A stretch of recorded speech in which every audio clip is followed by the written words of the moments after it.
क्या आप जानते हैं देहरादून की शांत पहाड़ियों के बीच एक ऐसा पवित्र स्थान जहां एक ऋषि की तपस्या से गंगा धरती पर उतरी और जहां एक निर्दोष स्त्री पर लगे झूठे कलंक को स्वयं भगवान राम के चरणों ने मिटाया।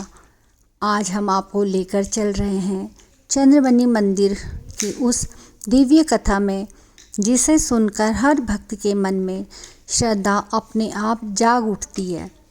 देहरादून के घने जंगलों और शांत वातावरण के बीच बसा चंद्रमणि मंदिर, जिसे गौतम मुनि आश्रम और गौतम कुंड भी कहा जाता है, अपने भीतर हजारों साल पुरानी एक अद्भुत कथा छुपाए हुए है। यह स्थान सिर्फ एक मंदिर ही नहीं बल्कि एक ऐसी तपोभूमि है जहाँ धर्म, सत्य और पवित्रता की परीक्षा ली गई थी। कहानी शुरू होती है महर्षि गौतम ऋषि से, जो अपने ज्ञान, तप और सादगी के लिए पूरे जगत में प्रसिद्ध थे।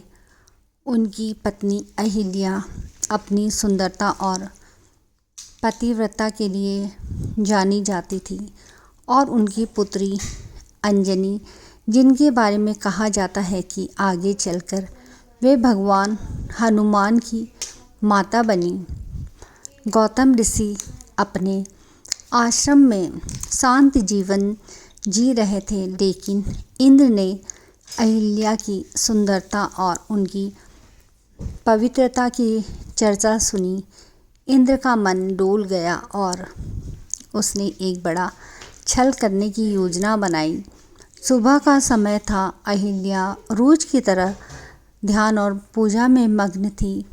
इंद्र ने मौके का फायदा उठाया और गौतम ऋषि का रूप धारण कर आश्रम में प्रवेश किया। अहिल्या ध्यान में थी और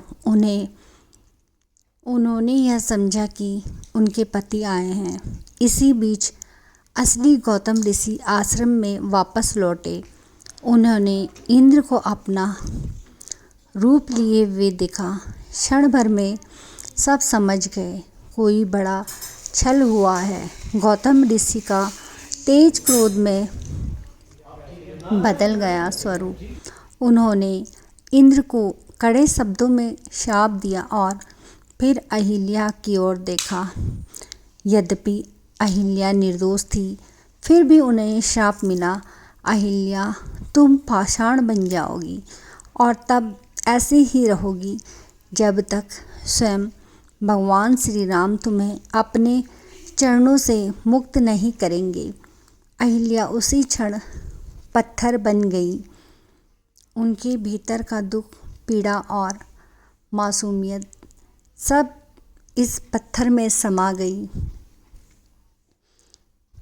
कुछ स्थानों पर यह भी कहा जाता है कि इंद्र ने अपना छल पूरा करने के लिए नकली मुर्गे की बांग दी थी।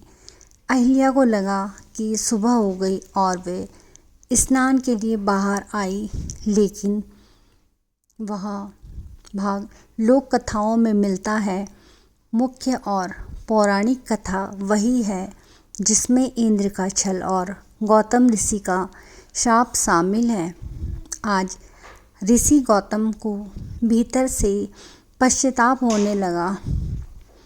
उन्हें लगा कि अहिल्या से गलती नहीं हुई थी, लेकिन क्रोध में दिया गया शाप बहुत कठोर था।